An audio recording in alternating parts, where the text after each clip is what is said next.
world knew Freddie Mercury as the ultimate showman, the man who commanded stadiums with his 4-octave vocal range and his magnetic stage presence. But behind the leather and the sequins and the legendary performances at Live Aid was a person that very few people truly knew. For decades, the men who protected Freddie and worked closest to him remained silent about what they witnessed. But now, after 40 years of keeping his secrets, they have finally started to speak. What they reveal will break your heart and change how you see one of the greatest performers who ever lived. Before we dive into video, please subscribe to our channel. Freddie Mercury was born Farrokh Bulsara in Zanzibar in 1946. He grew up in India and then moved to England, where he would eventually form Queen with Brian May and Roger Taylor and John Deacon.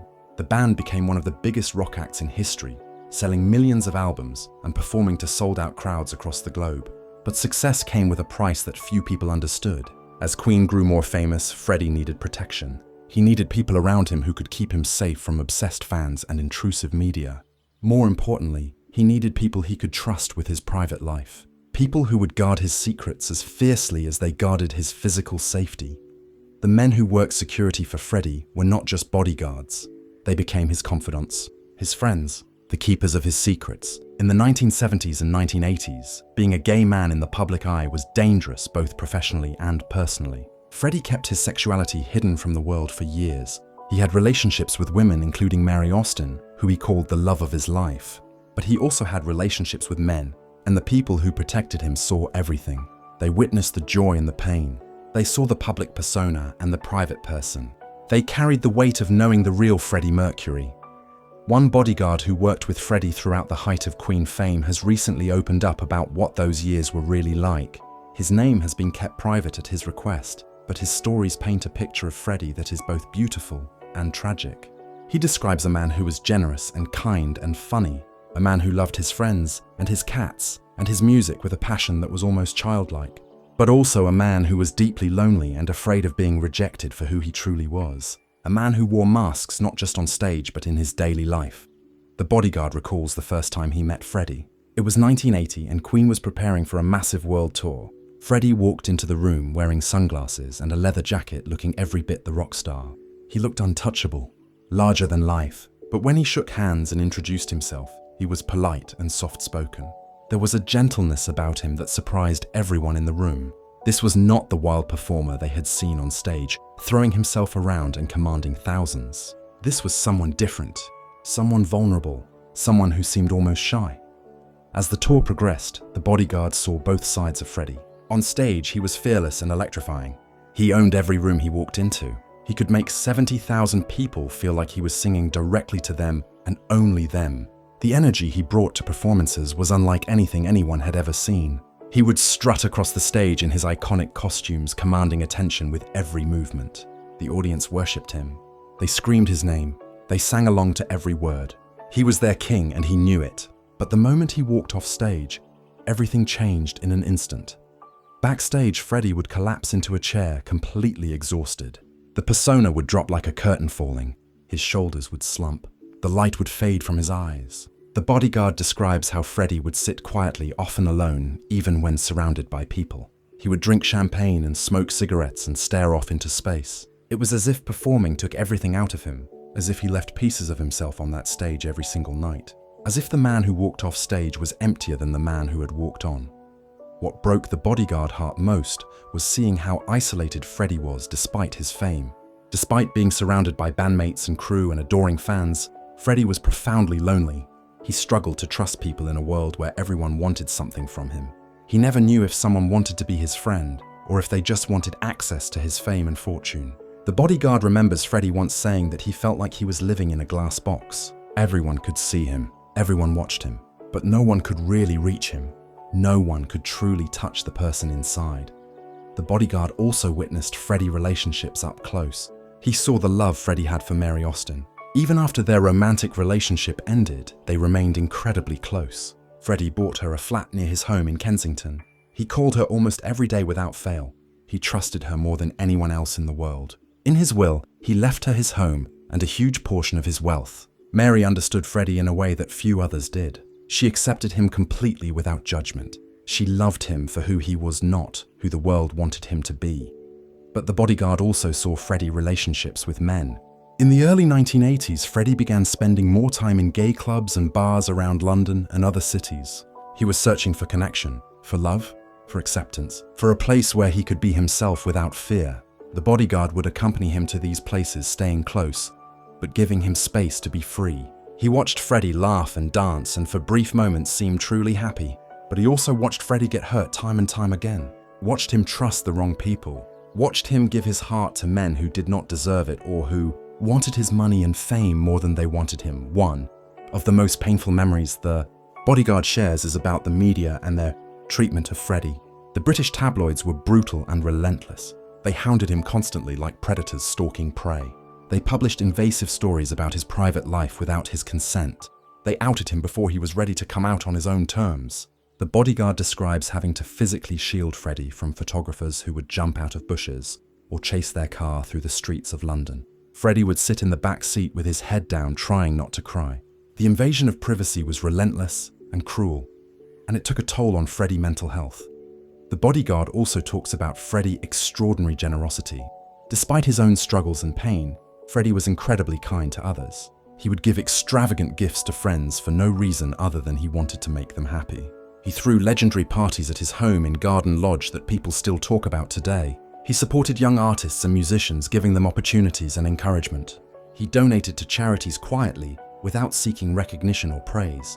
The bodyguard recalls Freddie once giving a homeless man outside a venue a £100 note. When the bodyguard asked why he gave so much, Freddie simply said that everyone deserves kindness and dignity. But perhaps the most devastating part of the bodyguard account is what he shares about Freddie's final years. In the mid-1980s, Freddie's health began to decline noticeably. He lost weight rapidly. He looked tired and drawn. His energy seemed diminished. He started cancelling appearances, which was unusual for someone so dedicated to his work. The bodyguard noticed these changes, but Freddie would not talk about what was happening. He kept working. He kept recording. He threw himself into his music with an intensity that seemed almost desperate, as if he knew his time was running out. In 1987, Freddie was diagnosed with AIDS. At the time, it was a death sentence, plain and simple. There were no effective treatments. The disease was highly stigmatized and misunderstood. People with AIDS were treated as outcasts and pariahs. Freddie knew that if the public found out his life would become unbearable, the media would descend like vultures. So he kept it secret. Only his closest friends and trusted staff knew the truth. The bodyguard was one of the select few who knew, and he carried that knowledge like a stone in his chest. Watching Freddie decline was absolute torture for everyone who loved him. The bodyguard describes visiting Freddie at Garden Lodge and seeing how thin he had become, how weak and frail. Freddie could barely walk some days. His body was betraying him bit by bit, but he refused to give up or feel sorry for himself. He continued recording music almost until the very end. He wanted to leave something behind. He wanted his voice to live on even after he was gone. Music was his legacy, and he was determined to give everything he had left. The bodyguard talks about the final recording sessions for the album Innuendo and then later for Made in Heaven. Freddie would come into the studio barely able to stand on his own. Brian May and Roger Taylor and John Deacon would help him to a chair with such tenderness and care. Then Freddie would open his mouth and that incredible voice would pour out as powerful as ever. Even as his body failed him, his voice remained strong and beautiful. It was as if his soul refused to be silenced by the disease. It was miraculous and heartbreaking to witness. But the sessions were difficult to watch. Between takes, Freddie would cough violently and struggle to breathe. He was in constant pain that medication could barely touch, yet he never complained or asked for pity. He would joke with the band, trying to keep spirits up. He would ask for another take, wanting to get it perfect. He would push himself beyond what seemed humanly possible. The bodyguard says that Freddie's courage during those final months was the most incredible thing he ever witnessed in his entire life. As Freddie's condition worsened, the bodyguard role changed completely. He was no longer protecting Freddie from fans or photographers seeking innocent pictures. He was protecting him from a media that was desperate to confirm rumors about his illness. Reporters camped outside Garden Lodge day and night. They tried to bribe staff for information, offering huge sums of money. They published cruel speculation about his appearance. The bodyguard had to create elaborate plans just to get Freddie in and out of the house for medical appointments without being photographed or followed. Freddie spent his final days surrounded by the people he loved most. Mary Austin was there by his side. His partner Jim Hutton was there caring for him. His personal assistant Peter Freestone was there attending to his needs. His closest friends visited to say their goodbyes. The Bodyguard describes the atmosphere in Garden Lodge during those final weeks as both sad and strangely peaceful. Freddie had accepted what was coming. He had made his peace with death. He faced it with the same courage and grace he had faced everything else in his remarkable life. On November 23, 1991, Freddie released a public statement confirming that he had AIDS. He died the next day on November 24th at the age of just 45. The world was shocked and devastated. Fans gathered outside Garden Lodge leaving flowers and candles and heartfelt messages. The outpouring of grief was enormous and global. But for those who had been with Freddie at the end, there was also a sense of relief mixed with the sorrow. He was no longer suffering. He was no longer in pain. He was at peace finally. The Bodyguard shares that one of the hardest parts of Freddie's death was the secrecy that had surrounded his illness for so long. Freddie had wanted privacy. He had wanted to control his own narrative and his own story, but it meant that many people who loved him never got to say goodbye properly. It meant that the world did not fully understand what he had gone through. The Bodyguard carried the weight of that knowledge for decades, feeling like he was holding on to secrets that weighed him down. For 40 years, the Bodyguard remained mostly silent about his time with Freddie. He gave a few small interviews over the years, but never revealed the full truth of what he witnessed. He felt it was not his story to tell. He wanted to protect Freddie's privacy even after death.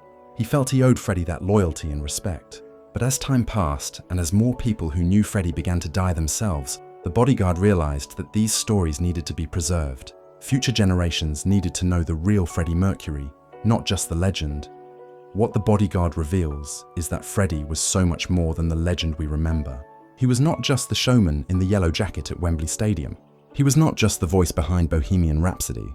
He was a complex, sensitive, deeply human person who struggled with loneliness and fear and illness. He was someone who loved deeply and hurt deeply.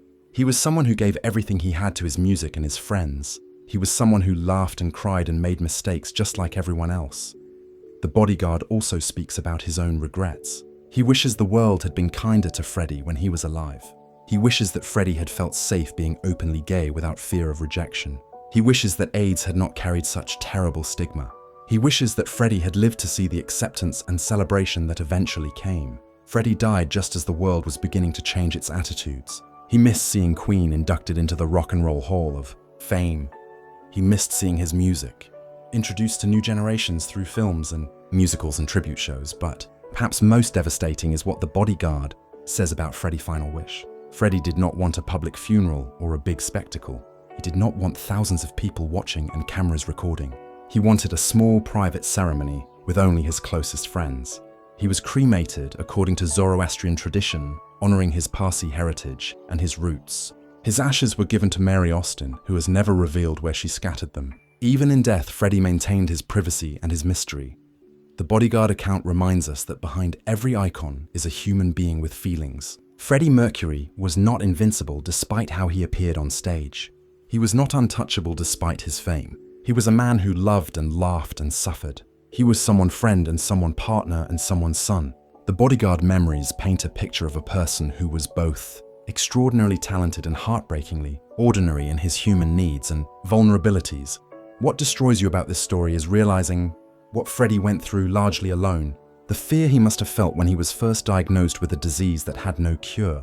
The isolation of keeping such a devastating secret from the world. The physical pain of his illness as it ravaged his body. The emotional pain of knowing his time was running out. And through it all, he kept creating. He kept singing. He kept giving the world beauty and joy even as he was dying inside. The Bodyguard ends his account with a simple but powerful statement. He says that protecting Freddie was the honor of his life, that knowing Freddie changed him as a person fundamentally, that even now, decades later, he thinks about Freddie every single day. He hears Freddie's voice on the radio, and he is transported back to those moments, to the laughter and the tears and the music. He carries Freddie with him always like a precious gift. In breaking his silence after 40 years, the Bodyguard has given the world a gift. He has shown us the human side of a legend. He has reminded us that Freddie Mercury was real, that his struggles were real, that his pain was real, that his courage was real, and that his music, which continues to inspire millions around the world, came from a place of deep emotion and genuine artistry. It came from a real person with a real heart. Freddie Mercury has been gone for over 30 years now, but his presence is still felt everywhere. His songs still move people to tears. His performances still inspire awe in new generations. And stories like the one this Bodyguard has shared keep his memory alive in a way that feels intimate and true. This is not the Freddie of the history books or the Hollywood biopics. This is the Freddie who existed in quiet moments. The Freddie who was vulnerable and scared and brave all at once. What destroys you is knowing that Freddie never got to see how much he would be loved after his death, how many lives his music would touch, how many people would find comfort in his songs during their darkest hours, how many young gay people would see him as a hero and an inspiration. He died thinking his legacy might be tarnished by his illness and his sexuality. He died in an era when AIDS was misunderstood and feared. He never knew that he would become an icon, not just of music, but of courage and authenticity and living your truth. The Bodyguard 40-year silence has finally been broken, and what he reveals is this truth. Freddie Mercury was extraordinary in his talent, but he was also human in his struggles. He was gifted, but he was also fragile. He was loved by millions, but he was also lonely. And in the end, he faced death the same way he faced life, with dignity and grace and an unshakable commitment to being himself no matter the cost. That is the truth that destroys you. That is the truth that also heals you. Because in Freddie's story, we see our own struggles reflected back at us. We see that even legends are human, and that humanity is what makes them truly legendary and eternal in our hearts.